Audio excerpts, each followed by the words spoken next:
In Japan, where giant monsters known as kaijus frequently attack cities, Kafka Hibino dreams of joining the elite force that fights these creatures. However, he considers himself weak, worthless, and instead works as a cleaner, dealing with the aftermath of defeated kaijus. The anime story begins in a futuristic part of Japan, located in Yokohama City, where strange giant monsters and mythical creatures known as kaijus have come back to destroy humanity for all their sins and to ultimately take over the human race once again. However, all the residents who live in this city are used to them coming out to attack them, but are still happily living their lives like normal citizens and feel at peace because of a special defense force known as Division 3, who get called out every time these monsters appear to defeat the kaijus in a pretty fast and timely manner, keeping the city at peace by protecting humanity against these giant beings. Here we meet our main protagonist, named Kafka Hibino, a smelly little peasant who dreams of joining the Division 3 elite forces that fights these creatures. However, he considers himself a weak and worthless boy, who instead works as a pathetic little cleaner, dealing with the aftermath of the defeated kaijus in the city. It all started when one day in the Yokohama city, a kaiju suddenly appears in some dodgy ghetto underpass, jump-scaring all the smelly homeless losers standing nearby. After seeing the giant kaiju, the city watch sound the alarms to alert the officials and the military men to deal with the monsters and warn all the disgusting NPCs and civilian bots in the Matrix to head into the nearest kaiju shelter. Otherwise, they will be stomped on by Godzilla's long-lost third cousin. After, the officials send out military helicopters and soldiers to attack the kaiju, but their stupid little helicopters couldn't do anything to the giant lizard monster, as they warn the people at home that this is one of the biggest kaijus they've encountered so far. The people sit and wait until Section 3 of the Elite Division arrive to deal with the monster.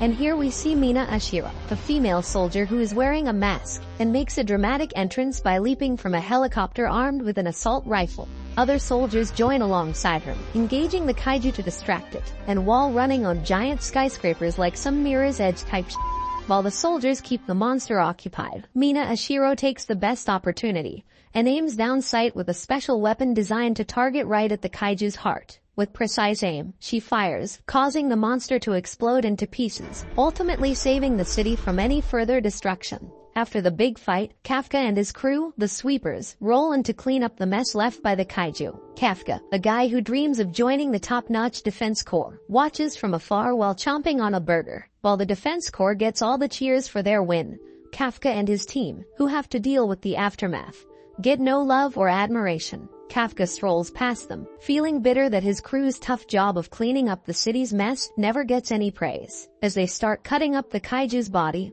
things get real messy fast. One guy accidentally cuts a giant lizard's blood clot, and burning hot blood sprays out, burning the guy's knees. Kafka quickly helps him out, grumbling about the division leaving behind such a big disaster. But despite the frustration, they know they've got an important job to do. The government wants the entire cleanup to be done in a week, so Kafka and his crew have to hustle and grind, working day and night to get it done in time. One of the supervisors approaches Kafka and sends him to another area of the kaiju, mentioning they're short-staffed here. This new spot is filled with the kaiju's intestines, which is the worst task of all. Kafka's buddies feel sorry for him as he heads over to the section. Arriving at the stinky area, Kafka is hit with a foul smell of the monster's guts, but he's determined to get it done. He quickly gets to work, slicing and dicing, and then heads home. Later at night, after finishing his tough job, Kafka lies in bed trying to unwind. But the gross smell sticks to him like glue. Flipping on the TV for distraction, he catches a news segment about the Defense Corps 3rd Division.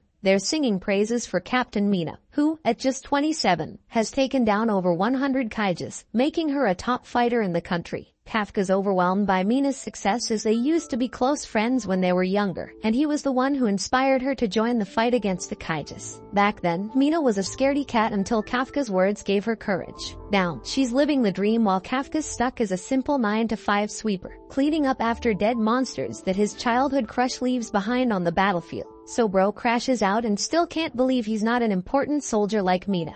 He wonders how things ended up this way and why he feels like such a loser. But in the midst of his midlife crisis, Kafka tries to comfort himself by reminding that cleaning up kaiju mess is vital for their city's safety. He reminds himself that he has a cozy room and can enjoy his favorite foods, but deep down, he knows it's not enough to fill the void of wanting to do something meaningful, and we know he was only trying to cope. The next day, at the sweeper's office, he meets Ikikawa, a part-time student aiming to gain experience with kaijus by working as a cleaner. Ikikawa dreams of joining the defense corps one day. When Tokuda, a senior among the sweepers, hears this, he laughs and mentions Kafka once had similar aspirations. However, those dreams seem long gone now. Curious about Kafka's change of heart, Ikikawa asks him directly. Kafka explains that despite his hard work and skills, he couldn't make the cut for the defense corps. He advises Ikikawa to not waste his time chasing a dream that might never come true. But Ikikawa takes offense, stating firmly that he won't give up on his dream. As they continue their cleaning duties, Kafka and Ikikawa are paired up to tackle the kaiju intestines. During lunch, they bond over their shared experiences. By the end of the day, Ikikawa expresses gratitude to Kafka for guiding him through his first day, admitting he wouldn't have made it without him. Ikikawa also reveals that Kafka hasn't surpassed the age limit to join the defense corps yet, suggesting that Kafka could still pursue his dream. This realization makes Kafka pause for thought. Despite the obstacles and his current job, he starts to see a glimmer of hope that maybe, just maybe, achieving his dream is still within reach. Out of nowhere, a kaiju sneaks up behind Ikikawa, ready to devour him. With lightning reflexes, Kafka pulls Ikikawa away, giving him a chance to flee. Kafka then bravely distracts the monster, luring it away while he heads in the opposite direction. Spotting a narrow entrance leading to a construction site, Kafka takes a leap of faith, risking his life to escape. As he falls, memories flood back of a promise made with Mina, a vow to join the defense corps and seek justice for the havoc caused by kaijus. Although he lands safely, regret gnaws at Kafka for not following through on his dream. Desperate to fight back, he grabs a steel pipe but ends up with a broken leg when he can't match the monster's strength. Just as hope wanes, Ikikawa arrives, rescuing Kafka and urging him not to give up. Suddenly, a mysterious white tiger emerges and effortlessly dispatches the kaiju, leaving Kafka and Ikikawa awestruck. Mina, the tiger's owner, appears but ignores Kafka, leaving him feeling rejected. After the battle, both Kafka and Ikikawa are hospitalized for their injuries. Disheartened by Mina's coldness yet admiring her strength, Kafka contemplates his future. Ikikawa praises Kafka's bravery and insists he should join the defense corps. Encouraged by Ikikawa's words, Kafka resolves to pursue his dream once more. He thanks Ikikawa for the encouragement and heads to the entrance test. However, a twist of fate occurs as a small kaiju enters Kafka's body, transforming him into a fearsome, Godzilla-like creature. Witnessing Kafka's transformation, Ikikawa is shocked but realizes Kafka is still the same person inside. Kafka knows he must flee to evade capture by the defense corps, grappling with the realization that his dream may come at a steep cost. Flashback. It's revealed that Kafka and Mina were once close friends who shared a love for anime and manga during their childhood. Despite thinking Kafka was foolish, Mina appreciated his protective and innocent nature. However, those feelings have changed over time. Meanwhile, Mina's team is informed about a kaiju sighting at a hospital. On the other hand, as Kafka transforms into a kaiju,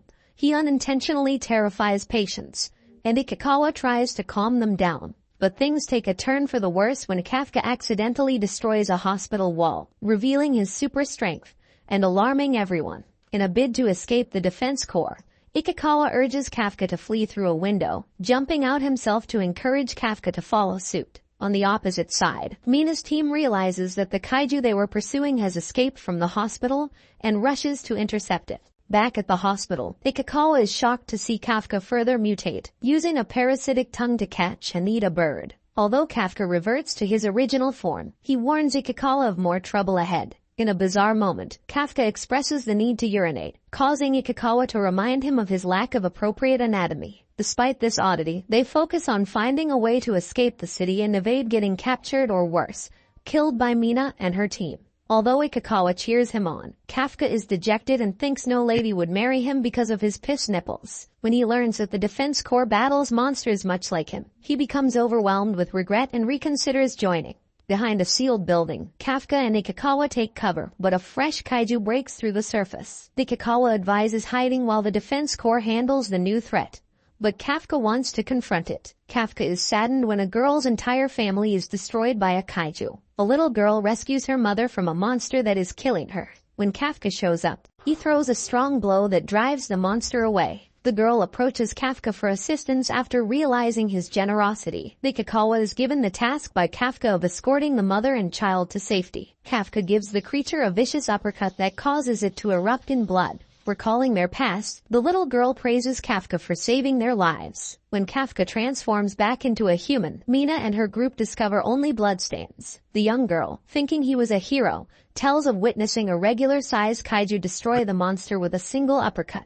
A depiction of Kafka's Kaiju number 8, is made by Mina's crew, signifying his serious danger to the Defense Corps. It's been 3 months since Kaiju number 8 first showed up. Ikikawa and Kafka are back at work like nothing happened. Other sweepers are worried because the Defense Corps couldn't find Kaiju number 8. It's strange because they have always been successful before. Kafka's secret is Kaiju number 8 is still safe. Ikikawa tells Kafka they both took the Defense Corps test, and the results are out. He's passed the first round and rushes to tell Kafka, but when he finds Kafka eating lunch as a kaiju, he gets mad. Kafka should be more careful since he's a wanted man. Kafka says sorry and changes back to his human form, but his scary teeth stay. Ikikawa scolds him for not controlling his transformation after all this time. During their argument, Ikikawa tells Kafka that his kaiju form was seen on the news, so now everyone knows who he is. It's risky for him to be seen like that. Ikikawa explains how they dodged suspicion at the hospital by quickly returning after beating the monster, saying they hid nearby during the chaos. Luckily, people believed them, and the old man's story didn't count because of his age. When Kafka gets his exam results,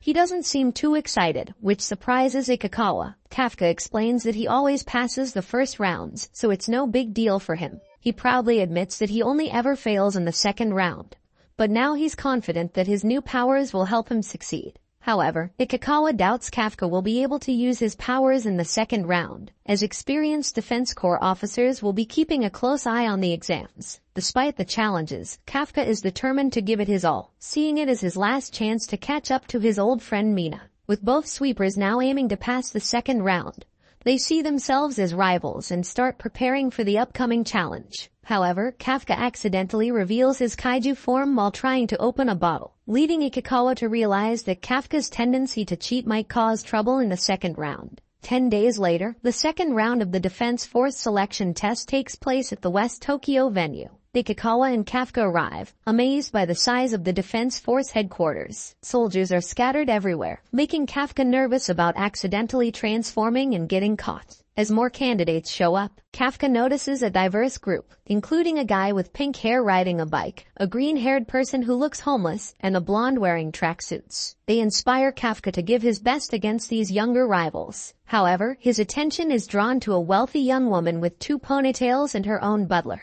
She seems to have connections that could help her get into the Defense Corps. She demands Kafka move his truck so she can park her luxury car in his spot. Kafka tries to reason with her, pointing out there are plenty of empty spots. But the woman, named Kikaru Shinomiya, insists on parking there just because she wants to. When Kafka stands his ground, Kikaru shows off her strength by effortlessly lifting Kafka's truck and throwing it aside, asserting her dominance. She then accuses Kafka of smelling like a kaiju, prompting Ikikawa to step in. He explains that Kafka's job as a sweeper involves dealing with kaiju remains, hence the smell. When Ikikawa reveals that he's also a sweeper, Shinomiya questions why individuals with low social status are participating in the Defense Corps examination. Rather than giving her a direct response, Kafka returns to his company truck, lifts it with his bare hands, and parks it in an open spot, asserting his presence and strength. Shinomiya is perplexed by Kafka's display of strength, especially considering he doesn't possess the same privileges or resources as her. Her own strength, enhanced by her private suit, pales in comparison to Kafka's raw power. Realizing she shouldn't underestimate him, Shinomiya directs her butler to quickly park their car before Kafka can retaliate. Feeling humiliated by Kafka's actions, Shinomiya sees the examination in a new light, realizing there might be actual competition involved. She warns Kafka that she'll seek revenge for the humiliation she faced.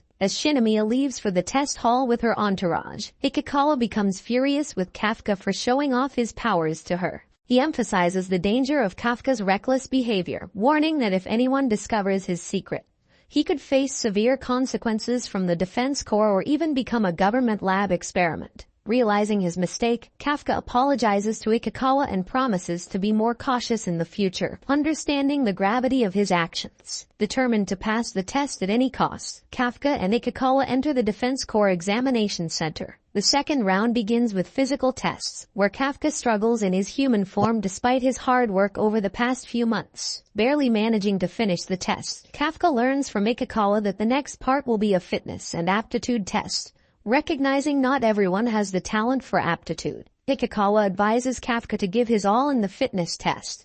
But Kafka realizes his age has left him weaker than he'd hoped. Tempted to use his powers, Kafka refrains due to Ikikawa's warnings, resulting in him ranking 6th from the bottom. Meanwhile, Shinomiya, who excels in the tests, flaunts her top-ranking results to Kafka, reminding him of his low social status. Feeling defeated, Kafka wonders what to do next but refuses to use his kaiju powers to avoid unfairness. Seeking guidance, Kafka turns to Ikikawa. Meanwhile, Mina reviews the list of applicants and pauses at Kafka's name, hinting at lingering feelings despite years of ignoring him. Learning more about the candidates from her subordinate, Mina notes Haruichi Izumo, a top graduate, ranks 2nd in the fitness exam. Ikikawa also mentions promising candidates like Iharu Furuhashi, gifted with super strength, and Ai Kaguragi, a newcomer prioritizing kaiju defense over elite military service. With numerous promising applicants vying for top positions, Kafka faces an uphill battle as a weak nobody in comparison. Ikikawa also highlights Shinomiya, the youngest candidate and wealthy prodigy, as a standout talent in the exam. While other top candidates eagerly anticipate Shinomiya's performance, Kafka feels jealous and belittled by her, especially after being humiliated in front of the other candidates. Despite this setback, Kafka maintains hope as the second part of the test plays to his expertise, disposing of kaiju corpses. However, Vice Captain Hoshina of the 3rd Division delivers a surprising twist, announcing that candidates will not be disposing of corpses, but instead, they will be eliminating living kaijus themselves. Realizing the daunting challenge ahead, Kafka loses hope of passing the test. Nonetheless, he and the other candidates don their test gear, provided by the Defense Corps. These combat suits not only enhance physical strength but also synchronize with the wearer's body, heightening neural responsiveness. With the best weapons in hand, the candidates gear up for battle. The operator reveals that, like Ikikawa, the top candidates can now unleash nearly 10 to 15% of their combat power. But when they learn that Shinomiya can tap into a staggering 46% of the suit's power, it's clear why she's hailed as the talent of the century. On the flip side, Kafka, the talented yet middle-aged loser, fails to unleash any combat power, rendering the suit useless. This revelation sends the test examiner into fits of laughter, as he's never witnessed such talentlessness before. Kafka tries to push his limits by bending his knees, but everyone knows what will happen if he keeps squeezing in that position. Attempting to relieve himself, Kafka unwittingly becomes a source of amusement for the test examiner, Hoshina, who finds Kafka's struggle hilariously comical. Meanwhile, Shinomiya, aware of Kafka's hidden strength, grows annoyed by his deliberate concealment. Despite the odds stacked against him, Hoshina proceeds with the final test, leading all participants to the field for the next stage of the competition. He announces they'll be battling both Yajas and Hanjas, captured as test subjects from a previous attack on the city. Knowing the risks involved, a drone will monitor participants for serious injuries. Those unable to continue will be shielded from further harm, but considered to have failed. Posing the grim reality of the challenge ahead, Hoshina advises against participation but leaves the choice to the candidates. As the game begins, Karu rushes into action, swiftly dispatching kaijus with ease. Inspired by her prowess, Kafka urges Ikikawa to join the fight. Despite lacking equipment, they resolve to contribute in any way they can. However, as they watch their colleagues struggle without proper weaponry, Hoshina announces Mina's arrival, urging them to welcome her with their efforts. Determined not to be outdone, Kafka questions the use of drones to monitor their combat strategies. Sensing an opportunity to contribute, he and Ikikawa set out to assist their comrades. Amidst the chaos, Kafka recognizes a familiar kaiju and devises a strategy to defeat it, advising his peers to target its vulnerable spots. Following his lead, they achieve unexpected success. But Kafka's triumph is short-lived as he falls victim to another kaiju's attack, sustaining severe injuries. With Kafka's condition worsening, Hoshina intervenes, shielding him from further harm.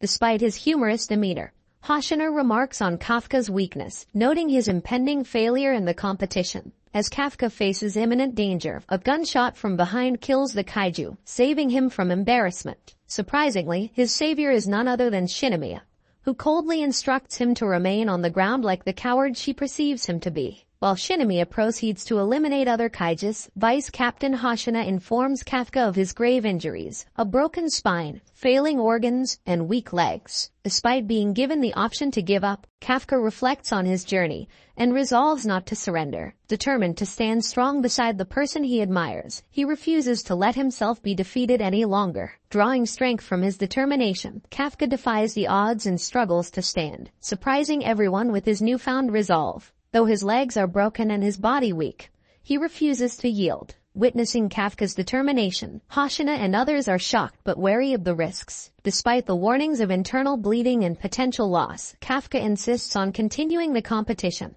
determined to see it through to the end. He urges Ikikawa to proceed with the competition, ready to face whatever challenges lie ahead. To Kafka's surprise, Ikikawa reaches out to him and offers help. Remembering how Ikikawa had been supportive in tough times before, Kafka acknowledges his friend's reliability. He says if they've faced other challenges together, they can handle this one too. So, Kafka hops onto Ikikawa's back, letting him carry the weight. In the observation room, people watch and laugh at Kafka and Ikikawa's antics. Hoshina jokes that even if they're not skilled, they're good for a laugh. But Kafka and Ikikawa keep going, focused on finishing the competition. Out in the field, the other players watch them oddly. But Kafka tells Ikikawa not to worry about what they think, just to focus on finishing the game. Kafka suggests they find Shinomiya to help her. Meanwhile, the others struggle against a tough kaiju. Shinomiya jumps in to help, and Kafka urges Ikikawa to hurry so they can join her. Ikikawa finds carrying Kafka tiring, but Kafka tells him to use their shield power to help himself. They rush to Shinomiya's side just as she lands the final blow on the kaiju, winning the battle for their team. In the Situation Room, Hoshina had expected most contestants to lose, but none were disqualified due to injury. The only reason for their survival was due to Karu, the daughter of director Isao. Shinomiya is known for her support and ensuring her teammates are in good shape. At the field, she is satisfied with her performance and wonders if her father is proud of her. Ikikawa drops Kafka from his back, and the team hopes for the best to qualify for the next stage. Sudden. Why? Shinmoya is shot but she doesn't lose composure and focuses her energy on her injury to survive. Kafka and Ikikawa discuss her strength and support, but they realize she has been shot too. Meanwhile, Shinomiya focuses her shield on her chest and wonders which kind of kaiju shot her. In the Situation Room, everybody is surprised to see a kaiju with higher intelligence, and an emergency alarm is triggered. They also notice that the dead kaiju are revived with over 6 points of intelligence. Shinomiya recalls her childhood when her father was unavailable to celebrate her school results. Instead of encouraging her, he reminds her of her duty to the country and her late mother's pride.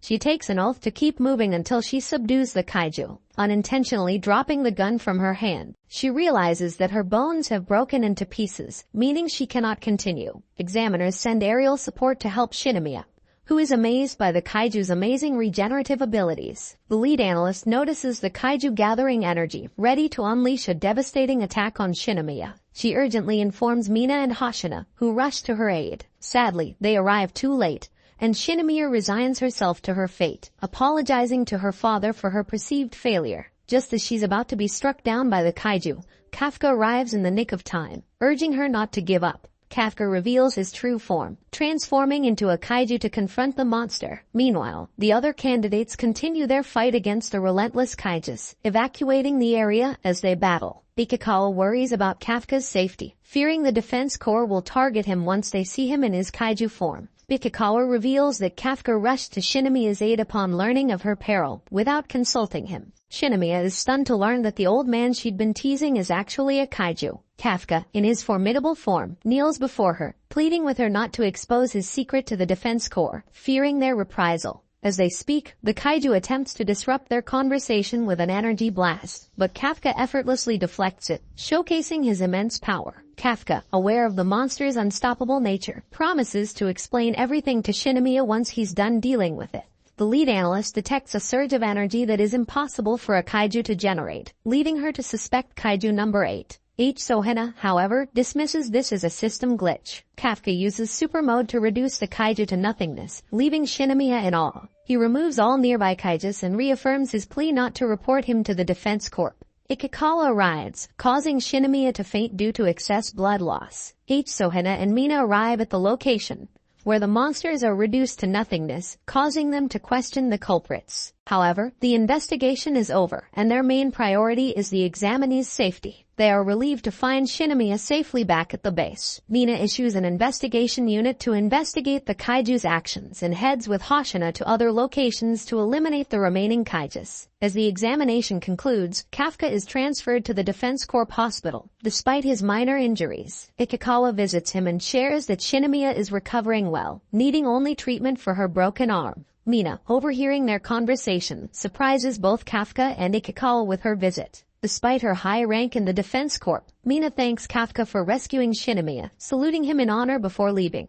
Kafka refrains from confronting Mina, adhering to his oath to do so only after becoming a Defense Corp officer. Meanwhile, Shinomiya, grappling with feelings of inadequacy, is visited by Hoshina, who questions her about the kaiju incident. She takes the responsibility, concealing Kafka's involvement. News spreads that kaijus can now regenerate even after being defeated, sparking fear among the public. The intelligent kaiju, responsible for this regeneration, is surprised to learn that some of the mutated kaijus survived. He questions the strength of the Defense Corp captains to subdue them. Disappointed, he assumes a human form and joins Kafka's sweeper team, blending in with humans as a new member. Kafka and Ikikawa are at the kaiju cleaner's office, feeling panicked and stressed. Kafka blames Ikikawa for making him suffer, but he later tells him that he was actually thanking him in the hospital for inspiring him to achieve his childhood dreams again.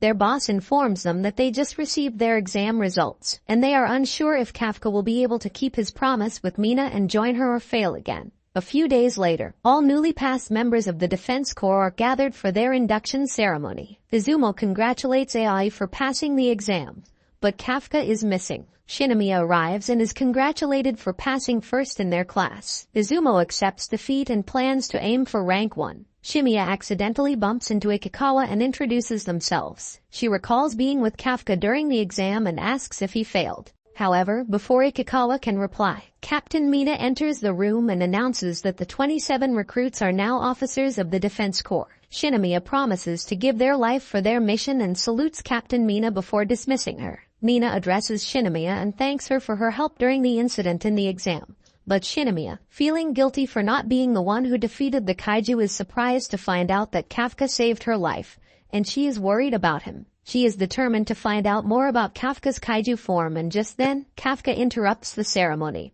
and Shinomiya and others are surprised to see him. The scene cuts to a flashback, and it turns out Kafka failed the fitness exam and the aptitude test, and he was dismissed by the other captains. However, Hoshino volunteered to take him despite his below-average numbers and lack of skills. Hoshino noticed that during the combat portion of the exam, Kafka identified the kaiju's weak points and aided the overall effort in taking them down. Last but not least, he loved Kafka's humor, so he decided to take him to his platoon as a cadet for more training. In the present, Kafka is accepted only as a cadet and is not part of the induction ceremony. Meanwhile, Mina thanks everyone for joining the defense force and warns them about the increasing strength of kaijus and strange events. She promises to lead them and act as their shield and spear. Then, Kafka's sudden proclamation and calling the captain by her first name shocks everyone. Consequently, Mina scolds him for speaking out of turn and disrespecting a superior officer, and as punishment, he is ordered to do 100 push-ups. Ashino, who is glad to have Kafka on their team, is glad to have something to liven up their spirits. However, there's a twist to his sudden interest in Kafka. During the exam, they noticed a 9.8 level kaiju signal and everyone thought that a sensor was broken, but at that same time, Kafka's vitals suddenly stopped as well. This is something Ashino can't understand, so he decides to keep him close to find out what's happening with him. As Kafka finishes his push-ups, Shinomiya invites him outside for a bit, and Ikikawa tries to show Kafka that she might want to talk about their kaiju secret. A few hours later, Shinomiya learns that Kafka became a kaiju after eating one. Kafka wonders if he should tell the Defense Corps and hope for a cure, but Shinomiya warns him that the Defense Corps might experiment on him. Kafka begs Shinomiya to keep their secret, but she warns Kafka that if she sees Kafka become a threat to mankind, she herself will kill him. The next day, in the first training session of the Defense Corps, Ikikawa demonstrates his skill using guns and achieving perfect scores for shooting down target signs in the distance. He also unleashes his Defense Corps suit's 18% combat power, surprising everyone. Ashino, impressed by Ikikawa's growth, is impressed by his performance. Then, Furuhashi turns up, determined to beat his score to prove his strength. He shoots down targets with swift speed and achieves a total of 20% of the suit's combat power. This news brings him back to confidence and he teases Ikikawa for losing against him. Jokes on him because Shinomiya finishes her test with 55% combat power. We must not to forget the legendary Kafka who scores the lowest and finishes the test in 7 sluggish minutes. The vice captain brings an end to the training session and tells the recruits that their overall training will end if they take 10 laps around the perimeter. Some complain about the sudden task, but Hoshino increases the lap round to 15 and sends them away. The rivalries among the recruits have grown, and they think they will make each other better by competing against each other consistently. After the first training day, Kafka and Ikikawa go for a long bath together, complaining about Hoshino. Furuhashi, who has seemingly developed some sort of jealousy against Ikikawa, tries to pick up a fight with him. But Ikikawa doesn't think Furuhashi has any bigger muscles than him. Kafka, who has the biggest muscles in town, tries to show off his six-pack abs, but they accidentally turn into bloated fat belly. Shinomiya enters the girls' restroom and meets Captain Mina, who is casually having a drink. She apologizes to Mina for ruining her privacy, but Mina doesn't think much of it. She asks Mina how she has so much combat power and Mina tells her to stand by her side. On the other hand, the boys discuss why they joined the Defense Corps, with Furuhashi proudly stating that he only took the exam because of his crush on Captain Mina. The others also claim to have come here because of Captain Mina, but Kafka, showing his superiority, claims to be his childhood friend. The boys are shocked and jealous and they don't believe Kafka. Kafka then tells them about his childhood story with Mina, which leads to an unusual incident. Later at night, Hoshino finds Kafka studying alone and he questions about his bond with Mina. He discovers Kafka's will to succeed and stand by her side, but he strictly cautions him against becoming overly connected to his teammates because a lot of them will pass away. Just then, the emergency bell rings to wake up all new recruits, indicating the start of their first assignment. Mina asks Konomi for information about the area, and she explains that all citizens are being evacuated to a safe shelter. She reveals that with many Yaju emerging from it, a massive kaiju of class Haju has appeared in the middle of the city. Captain Mina decides that to stop the Yaju, they need to kill Haju first, so she plans to take down Haju herself with a long-range attack, and everyone, including Kafka, wishes her luck on her mission. Meanwhile, Defense Force officers arrive on the scene and Shinomiya, skeptical about Kaiju number 8, watches Kafka closely and mentally prepares herself if he does anything wrong. Feeling nervous, Kafka vomits due to overeating, which scares everyone in the truck, including Shinomiya. The forces and officers take their positions and Vice Captain Hoshino briefs everyone, stating that Captain Mina will handle the big Haju while they clear the Yaju and secure the routes. He reminds them that their resources won't save anyone here, and they must rely on their abilities. The army confirms the safe evacuation of civilians, and they begin the mission. Ikikawa asks Kafka if he is nervous, which reminds Kafka of the urgency to perform well to avoid suspension in 3 months. Kafka admits that he's nervous, and Ikikawa, understanding Kafka's excitement, encourages him to make the mission a success. They quickly move to kill Yaju, but Kafka pisses his pants and hesitates to jump from a building. Meanwhile, Mina reaches her sniper point, and Konomi coordinates support fire from tanks and choppers. Kafka, powering up his suit, gets hit hard by a Yaju, which causes him to fall far away. And Shinomiya angrily tells him he can only use 1% of his power, so she warns him not to get overly excited. Platoon members mock Shinomiya for being a girl on the mission, but she angrily shuts their mouth by killing Yaju with impressive strength. Furuhashi also fights the Yaju and notices Ikikawa, who has taken down many kaiju alone. Both continue fighting and Ikikawa is determined to become stronger, so Kafka doesn't need to transform into his kaiju form.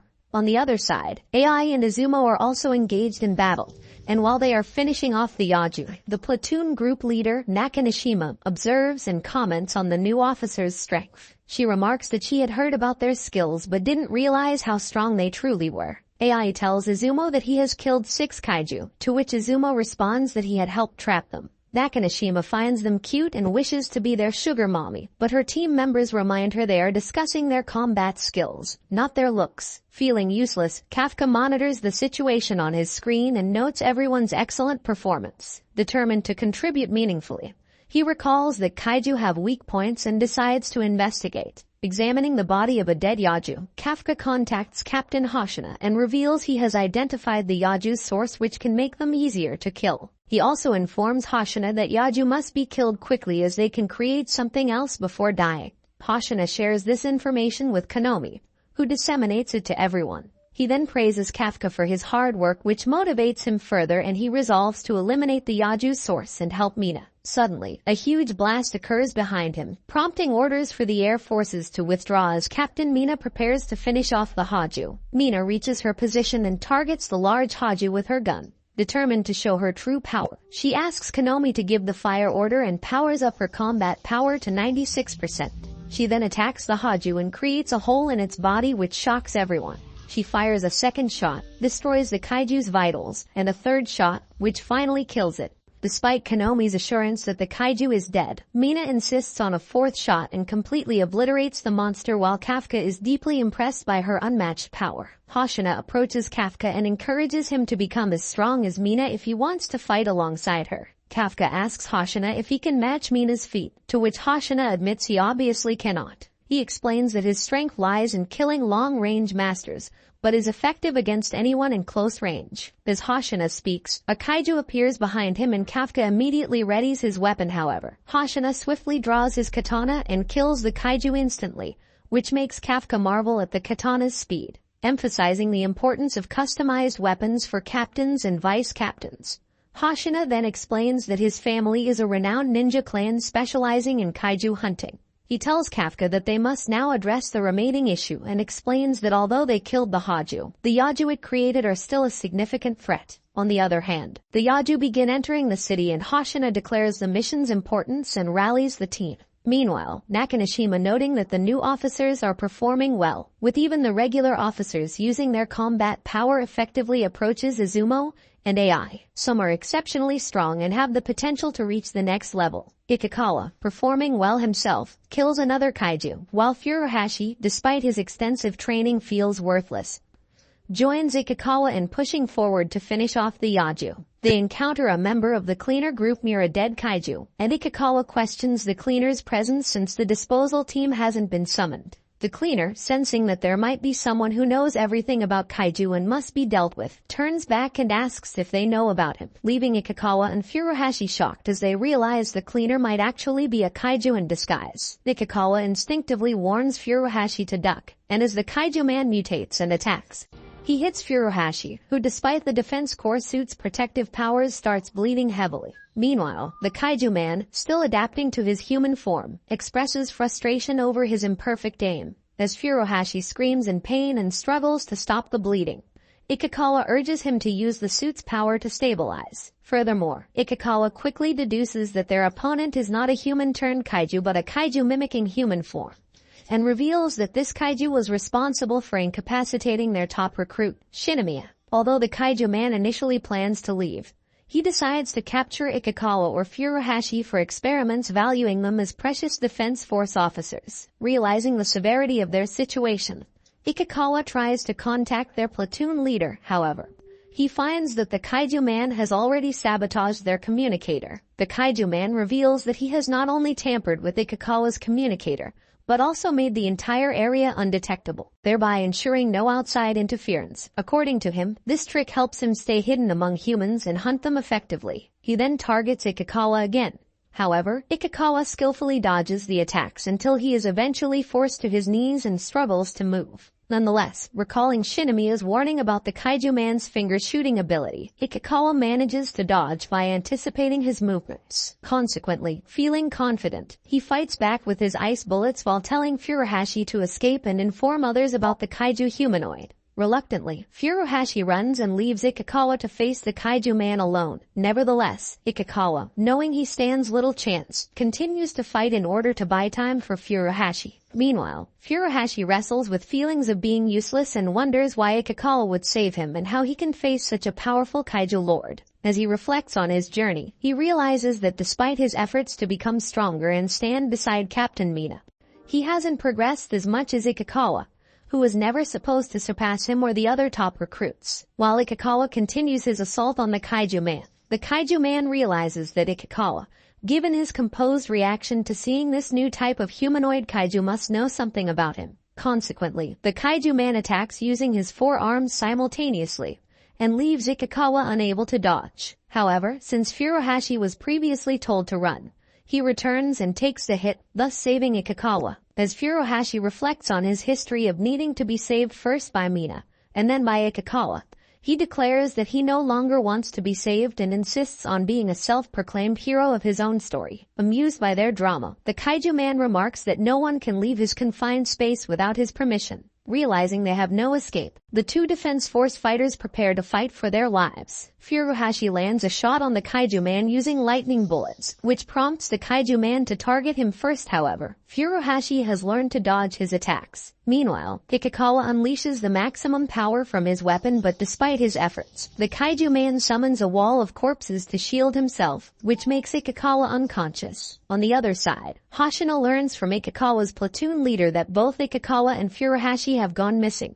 Kafka and Shinomiya also hear the news, realize that something has gone terribly wrong, and suspect the kaiju man's involvement. Meanwhile, Ikikawa, severely injured and bleeding, refuses to give up. The kaiju man neutralizes Furuhashi to prevent further interference and begins to shoot Ikikawa from every angle. Just as the kaiju man turns to finish off Furuhashi, Kafka arrives and punches the kaiju man and sends him flying. Right in front of Furuhashi, Kafka carries Ikikawa to safety, who is shocked to see another humanoid kaiju. Just then, the kaiju man returns and recognizes Kafka as kaiju number 8. Kafka, thinking he had eliminated the kaiju man with 1 punch, tells Ikikawa to hang on and promises to save him. Confused about why another humanoid kaiju is opposing him, the kaiju man decides to use Kafka's corpse for experiments and attacks him, revealing his true form as a giant mushroom tree. The kaiju man admits he was merely playing with Furuhashi and Ikikawa earlier. Enraged, Kafka channels his inner destructive powers and transforms into his full kaiju form. His body glows, granting him super speed and incredible strength. Kafka closes the distance with the kaiju man before he can create another shield, and breaking through his defenses, lands powerful punches. Realizing he cannot survive against kaiju number 8, the kaiju man attempts to retreat, but Kafka, determined to finish him, relentlessly punches into his core. He channels all his strength into his fists, and delivers a finishing blow that sends the kaiju man flying miles away. As the kaiju man realizes his core is exposed and is unable to move, Kafka approaches to finish him off. However, Defense Corps officers arrive and point their guns at Kafka. The soldiers report the sighting of the humanoid kaiju, and Shinomiya, who is dealing with Yajas, recalls her conversation with Kafka where he mentioned his intention to find Ikikawa and Furuhashi. Kafka had sensed the kaiju man and took off without considering the risk of being spotted by the Defense Corps. Shinomiya learns of the humanoid kaiju sighting and rushes to prevent the officers from harming Kafka. Meanwhile, the kaiju man regenerates and escapes,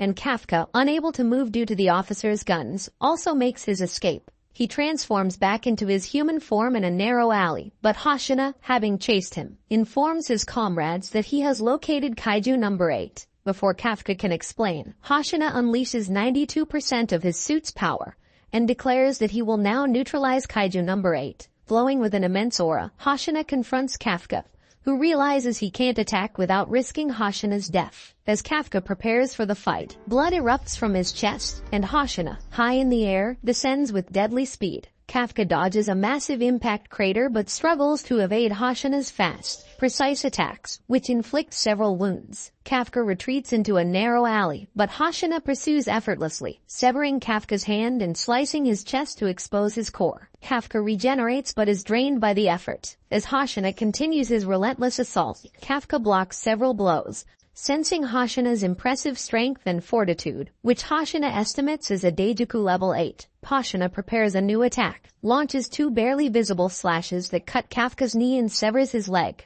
His real strike targets Kafka's core, but Kafka anticipates this and uses a toothy mouth that forms in his chest to block the blow. He then directs electricity into a powerful punch, which shatters Hoshina's knife and sends him flying backward. Kafka vanishes, and Hoshina, frustrated, reports to Captain Mina that Kaiju number 8 has escaped. Shinomiya, seated on a kaiju corpse, questions whether trusting Kafka is wise, but her doubts are shattered when Kafka returns alive in his human form.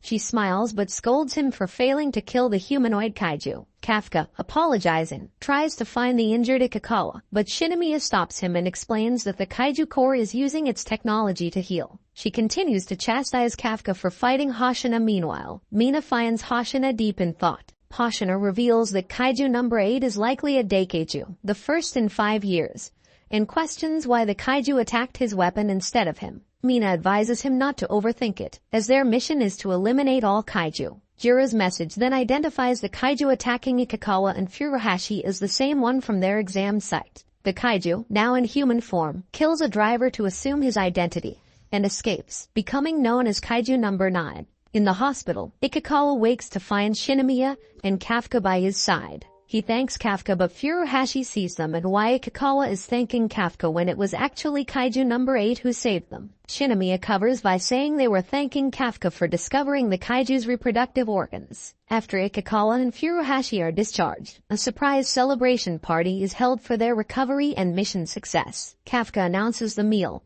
and a team of 9 members, waiting behind curtains, emerges to celebrate. The cooking team serves Kafka and the group a special dish of Japanese 6 Wagyu beef, which shocks everyone with its high price. Haruichi Izumo, one of the top rookies, organized the party and chose this extravagant meal to impress everyone. Izumo, worried about the cost, explains he ordered the cheapest option, but the chef assures him he'll only charge the standard price. It turns out Haruichi is the heir to Izumo Technologies, a major tech company in Japan specializing in anti-kaiju arms, which explains his ability to afford such luxuries. Shinomiya reveals she manipulated Haruichi into hosting the party because of his wealth, making it her own arrangement. Hoshina then leads a toast to celebrate their debut mission, encouraging everyone to have fun. Kafka, already drunk, finishes a glass of beer, while the others start their own conversations. Ikikawa, seated beside Hoshina, thanks him for the party but is warned by Hoshina that the real show is about to begin. Before Ikikawa can ask for details, Shinomiya and Furuhashi start arguing. Shinomiya accuses Furuhashi of being selfish and showy, while Furuhashi retorts that Shinomiya is just as personal and recalls her own sacrifices. Meanwhile, AI gets into a fight with Izumo, confusing Ikikawa. Kafka, now very drunk, seeks advice from Izumo about his suit's performance issues, but AI bluntly tells him it's his fault for being weak. As the arguments escalate, Ikikawa realizes that everyone is actually discussing and critiquing their performance from the mission. This critical feedback, although chaotic, helps them identify areas for improvement. Kafka challenges AI to an arm wrestling match, but loses almost instantly. The chaos continues as everyone starts fighting each other, demonstrating what Hoshina meant about the real show being just beginning. Hoshina laughs, revealing that it's a tradition for rookies to fight at their celebration parties. Meanwhile, Izumo meets with Chef Dojima, who thanks him for collaborating after a long time. Dojima asks about Haruichi's father, but Izumo remains vague while Kagari overhears their conversation and walks straight to the restroom. Back at the party, Hoshina calms everyone down and despite his weaknesses, announces Kafka's promotion to officer. The next day, Kafka receives his official officer suit from Captain Mina Ashiro, who immediately criticizes his abilities, claiming he'll never be able to fight by her side. Kafka, undeterred, is pleased that she remembers his desire to fight alongside her and promises to improve, though he is punished for his lack of respect. Mina reveals that Hoshina was the one who saw potential in Kafka and recommended him for the promotion. Kafka then dedicates himself to studying hard and staying late at night. One night, Kafka finds Hoshina sparring alone, practicing strategies to defeat Kaiju number 8. Although Kafka is scared, he respects Hoshina's dedication and salutes him, understanding that Hoshina's training is driven by a desire to protect the country and his comrades. Meanwhile, a mysterious crimson kaiju flies in the sky accompanied by an army of kaiju dragons. Late at night at the Defense Force base, Hoshina is studying reports about Kaiju number 8 and concludes that it feels strangely human. He also considers Kaiju number 9, who can speak and disguise itself as a human, and suggests something unusual with the Kaijus. Meanwhile, Kafka, on the barracks rooftop, reflects on his conversation with Hoshina and the high expectations placed on him. As he is about to sleep, he notices meteors falling, which crash into buildings and cause explosions that shake the base. Hoshina calls headquarters and learns that dozens of powerful Hanju-class Kaijus are invading from the air. Consequently, he dons his combat suit and, with Captain Mina away, takes charge by ordering everyone to lure the Kaijus to the training area to prevent civilian danger. The officers gear up and rush out while Hoshina assesses the situation and notes that the Kaijus' target seems to be the base itself. Seeing the devastation, Kafka contacts Hoshina and explains that Wyvern-type Kaijus, usually solitary, are attacking in a group, which indicates a powerful leader. Hoshina understands and prepares his officers to confront this new threat. A humanoid kaiju covered in blood-red armor, flanked by 2 wyverns, appears in front of Hoshina and asks if Hoshina is the most powerful human at the base. Realizing the kaiju can speak, Hoshina confirms this, since the captain isn't present. The kaiju accepts this and declares that Hoshina will be his prey. At headquarters, analysis reveals that the new enemy is a Daikeiju with a fortitude of 8.3. Consequently, Hoshina assigns platoon leader Jura to contain the other kaijus within the base. As Hoshina gives orders, the blood-red kaiju attacks, destroying a building. It praises Hoshina's agility and suddenly appears behind him, ready to strike. The kaiju's punch sends a shockwave, scattering debris and shattering windows. However, Hoshina dodges and saves his officers. The kaiju, revealing a single eye, screams, prompting cries from the other wyverns and confirming the base as the target. Hoshina prepares for combat, realizing that the kaiju's skin is tougher than kaiju number 8. Meanwhile, Jiro leads officers against the wyvern kaijus, but their rifles are ineffective. Kafka calls Jira and advises them to attack the wyverns from the back, where their armor is thinner. Kafka then runs towards the fight and explains that the wyverns' cores are near their backs. Jira thanks Kafka and instructs his team to split up, using some as decoys while others attack from behind. Izumo and AI coordinate their efforts, but another kaiju's fire breath interrupts Izumo. He dodges and reports that the kaijus are working together. Unsure of what to do next, Shinomiya suggests a different approach. She charges through the battlefield, dodging kaijus, and uses her new weapon to break through a kaiju's armor, killing it in one hit. She lifts her axe and urges the others to use their unstoppable power to smash through the front armor. In a flashback, Shinomiya is given a custom-grade battle axe by Captain Mina and Vice Captain Hoshina, a privilege typically reserved for captains, but granted to her due to the increased kaiju threat. Although she initially dislikes the weapon's design, Shinomiya comes to appreciate its power. She uses the axe to devastating effect against the kaijus, slicing through their thick armor and taking down multiple wyverns with ease. Ikikawa supports her by freezing a wyvern midair with ice bullets, which allows Shinomiya to decapitate it. She is impressed by Ikikawa's strength and thanks him. Elsewhere, Ai and Izumo, envious of Shinomiya's success, team up to attack kaijus from behind in an effort to improve their own standing. Meanwhile, Hoshina battles the Crimson Kaiju leader, who is faster and stronger than anticipated. The kaiju reveals that consuming a strong human will enhance his power, so, in a desperate effort to turn the tide, Hoshina decides to use 92% of his suit's power. Meanwhile, Kafka, having transformed part of his legs to enhance his speed, saves an officer Menace from a wyvern. Observing his exceptional speed, Menace assumes he has mastered his suit's power, and while another wyvern prepares to attack, Shinomiya arrives in the nick of time and slays it with a single slash. Ikikawa advises Kafka to trust his strong fellow officers and remain cautious, and then assigns Kafka and Menace to rescue injured officers. Kafka is amazed by the entire team working together against the wyverns. Veteran officers who are off duty also join in to defend the base, pushing back the kaijus without needing Captain Mina's support. This teamwork makes Kafka proud of his comrades and grateful to be a member of the 3rd Division of the Defense Corps. Meanwhile, Hoshina bluntly declares that the humans will win this fight against the wyverns and starts attacking the Daikeiju. He slices through the kaiju, turning it into minced meat. But the Daikeiju regenerates its entire body in seconds, revealing that Hoshina's efforts were in vain. Still, Hoshina doesn't give up and continues to turn the Daikeiju's limbs into sushi until he gets a glimpse of its core. With the core exposed, Hoshina delivers his final move. However, the kaiju mutates into a titanized kaiju, revealing its true terrifying form. Shocking the officers in headquarters, the newly evolved blood-red kaiju appears at the training grounds and they realize their vice captain, who specializes in fighting humanoid-sized kaiju, cannot handle this new form. In the field, Hoshina looks up at the kaiju worriedly while Kafka, sensing Hoshina's danger with his kaiju powers, rushes towards him. The kaiju's massive fists demolish the ground as Hoshina dodges and attacks its neck and causes blood to spurt. He continues slashing its biceps and chest, but the kaiju swipes at him, tossing him into a building.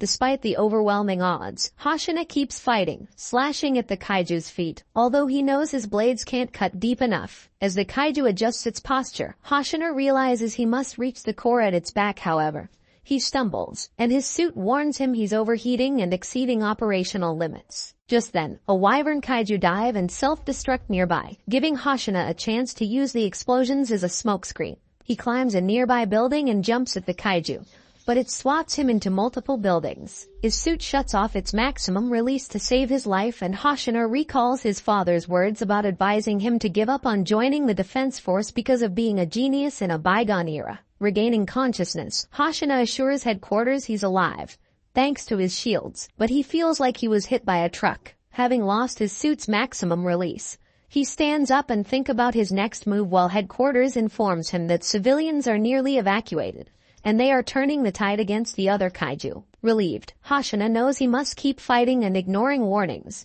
He faces the giant blood-red kaiju again. He slices its face, but the wounds sizzle and heal quickly. As he tries to escape, another wyvern kaiju explodes near him, flinging him into the air. As he falls, Hoshina recalls his father urging him to give up on the defense force due to his low combat power with guns. His commander once urged him to quit, but everything changed when Captain Mina took command. She valued his specialization with blades and asked him to clear paths for her while she shot down enemies. Determined to protect everyone, Hoshina charges up the kaiju's arm, cutting its chest and neck repeatedly. The kaiju catches him mid-jump and squeezes. In the distance, Kafka sees Hoshina's predicament and, despite knowing there will be no escape for him, decides to transform. Dikakawa hears Kafka's decision over the radio and tries to stop him, but Kafka prioritizes his comrades' lives. As Kafka begins transforming, Mina's voice rings out, thanking them for surviving. Knowing their captain has arrived, Hoshina smiles, and suddenly, the blood-red kaiju explodes and drops Hoshina. He lands nimbly and warns the kaiju that he is only the vice captain, meant to pass the baton to Mina. Mina stands on a building with her tiger,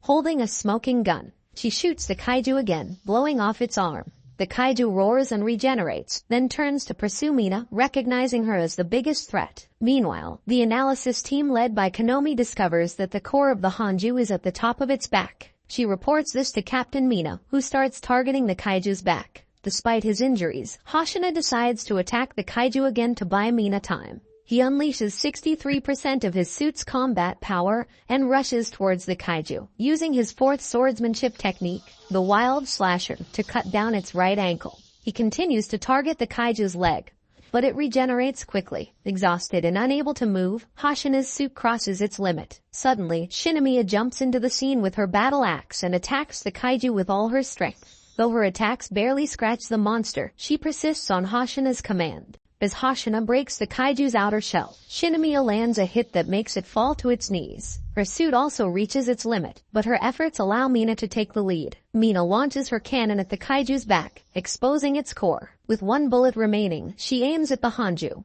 but a wyvern attacks her. Other officers come to her aid, taking down the wyverns. Hoshina continues fighting, turning himself into a prime levy and slashing at the kaiju. Mina, impressed by Hoshina's efforts, unleashes 96% of her combat power into her cannon and fires the final blow, ripping the Hanju's limbs to pieces. Akeagi declares the Hanju defeated, and everyone celebrates their victory. Kafka admires Mina's dependability and wishes to stand by her side one day. As Hoshina and Shinomiya salute their captain, Mina's tiger senses a bad energy coming from the sky, pointing towards it. Hundreds of wyverns combine into a massive bomb that threatens to destroy the entire city. Some officers try to attack it, but Hoshina stops them, knowing it will trigger the explosion faster. Unable to find a solution, Hoshina wonders how to save the city. The barely alive Hanju tells Hoshina their battle ended in a draw since they will now both die. At this crucial moment, Kafka steps in, determined to save everyone. Hoshina tries to stop him, thinking Kafka is being reckless. Kafka, however, transforms into Kaiju number 8 in front of everyone, leaving Hoshina shocked and feeling betrayed.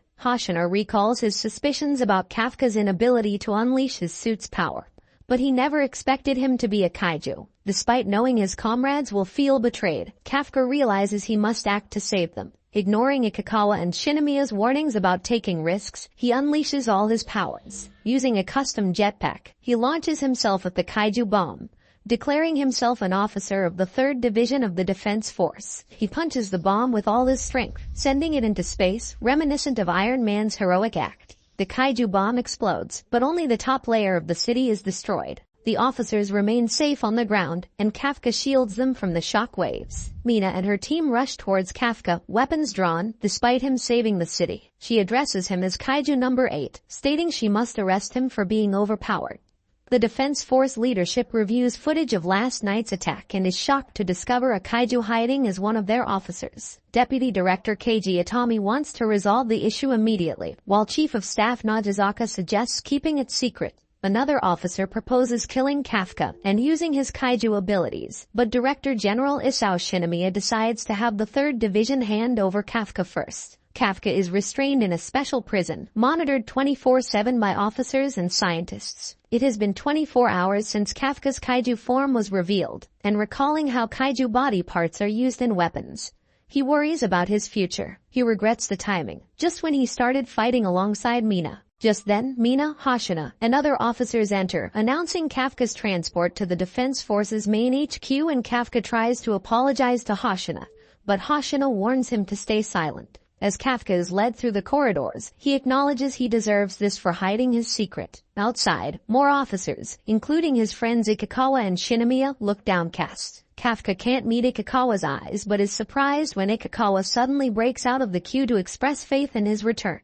In the truck, Mina tells Kafka there are no cameras, allowing them to speak freely, and says that she was shocked by his kaiju form but admires his self-sacrifice. Reassuring him that no one in their division sees him as an enemy, she is gathering evidence to prove his humanity and save him. Kafka asks if he can still stand by her side, and Mina smiles, saying she will always wait for him. As the truck leaves, Hoshina and others salute, despite Deputy Director Itami's warning not to salute a kaiju. At the Defense Force Maritime Base, Kafka is held behind multiple levels of heavily locked gates. A few days later, reconstruction is ongoing at the 3rd Division's base after the attack. Officers sit in the shade of their trucks, reflecting on their situation. Furuhashi, glancing at Ikikawa, comments on how he still can't believe Kafka was Kaiju number 8. He tries to lighten the mood, but Ikikawa remains quiet. Mine shares how Kafka saved her from a kaiju and is fun during training. AI points out that the Neutralization Bureau will decide Kafka's fate. Izumo agrees, noting that the news of a human turning into a kaiju could cause worldwide panic, making everyone fear that anyone around them could be a kaiju. In her office, Mina compiles a report on Kafka and sends it to her subordinate. Back at the base, Hoshina looks to the sky,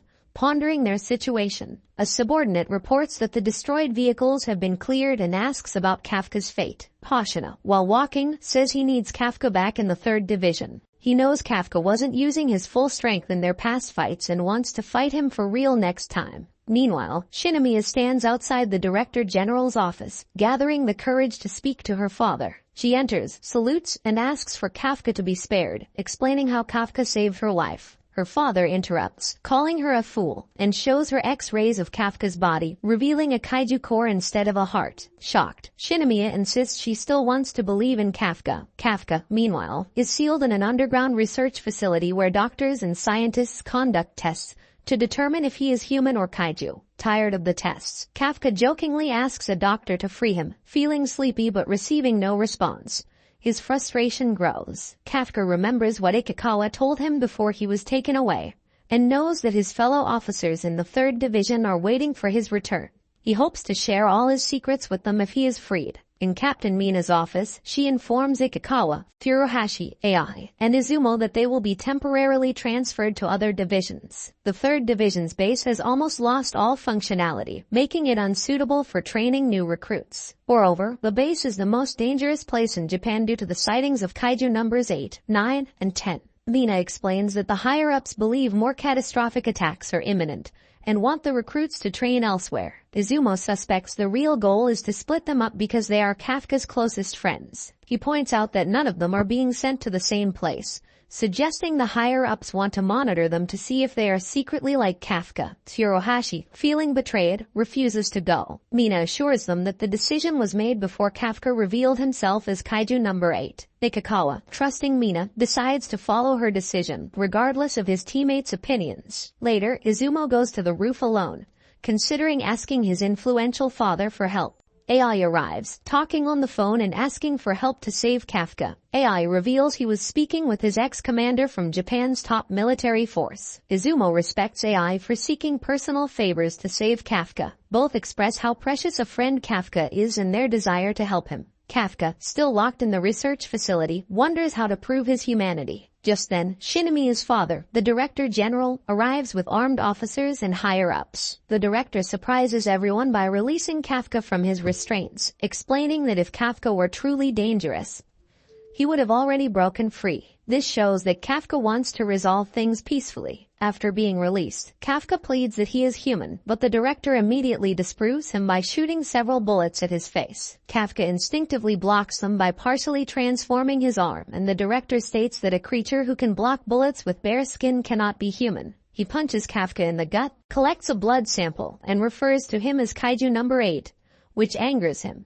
Kafka insists he is a human named Kafka Hibino, but the director doesn't give a flying fudge and equips his explosive gauntlets to dispose of Kafka. Kafka tries to fight back but is quickly overpowered. After the director's attack, he realizes his left arm is missing and is then sent crashing into a wall. The higher-ups note that the director was once the strongest soldier in the defense force, and his relentless attack aims to prove Kafka is a kaiju. Kafka transforms his entire body except for his face, which only complicates his attempt to prove his humanity. Despite his efforts to evade, he fails to dodge any of the director's attacks. Kafka's body begins reacting instinctively, reminding him of his fight against the Crimson Daikeiju. He realizes the director is as strong as a Daikeiju monster. The director's armor, made from the body parts of Kaiju number 2, who attacked Japan in 1972, gives him incredible strength. Kafka's instincts tell him to run, but he finds his legs missing and with no other option, he fully transforms into his kaiju form.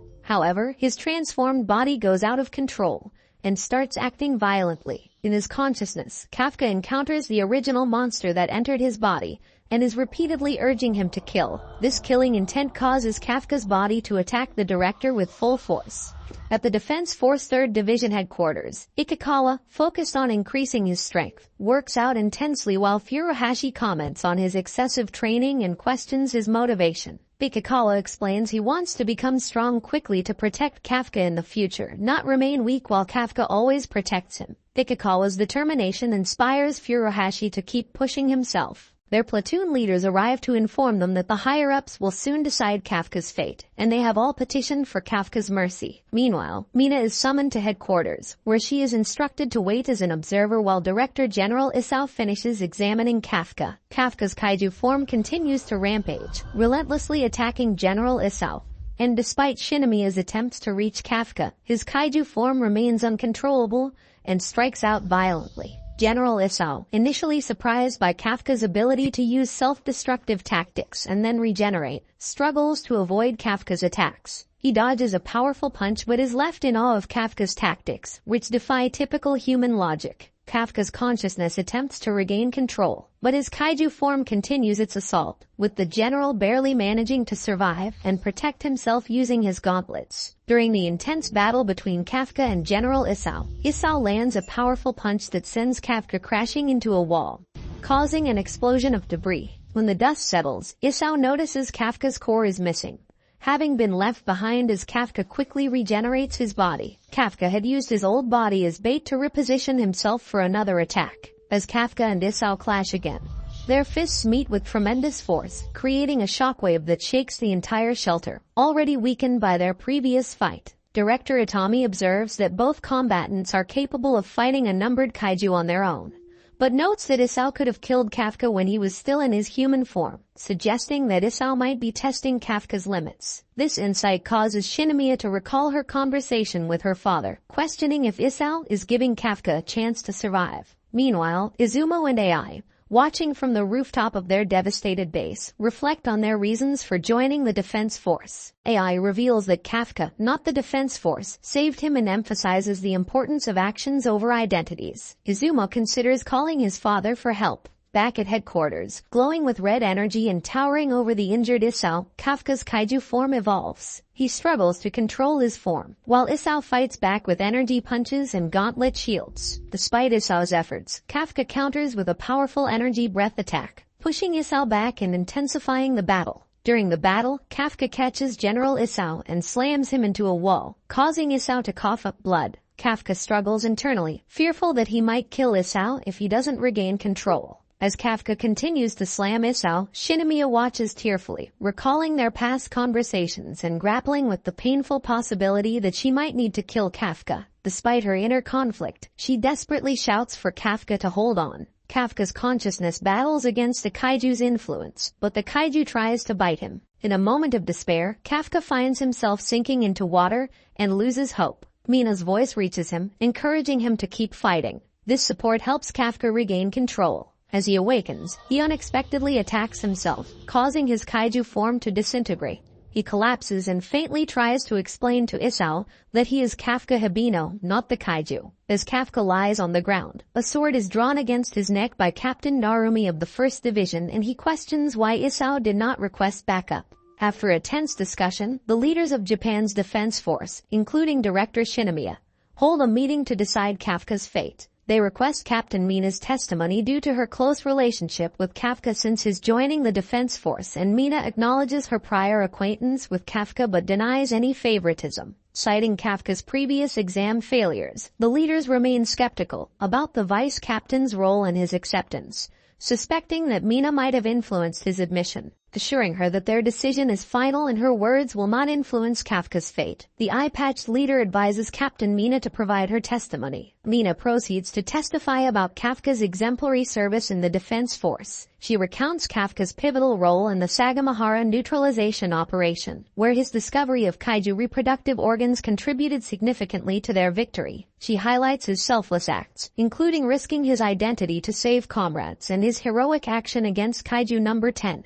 Where he launched a massive bomb to save the city and his division. Despite Mina's strong defense of Kafka, the higher-ups remain unmoved, focusing solely on the fact that Kafka is a kaiju. Mina argues that Kafka's perseverance and dedication to saving lives, even after his transformation, prove his humanity. She reminisces about Kafka's support during her childhood when she was grieving, asserting that Kafka has a human heart. However, the officers dismiss Mina's testimony as biased. Director Shinomiya thanks Mina for her input and dismisses her, revealing that her testimony was merely a formality to prevent accusations of a hasty decision. With Mina gone, the higher-ups move to finalize Kafka's disposal. Meanwhile, Kafka, in a healing pod, reflects on Mina's words and his own failures. He recalls his determination to avenge his friend's death and resolves to die a human if necessary. After regaining consciousness in a hospital bed, Kafka is relieved to see the director, expressing his gratitude that the director is alive and that he can still face Shinomiya.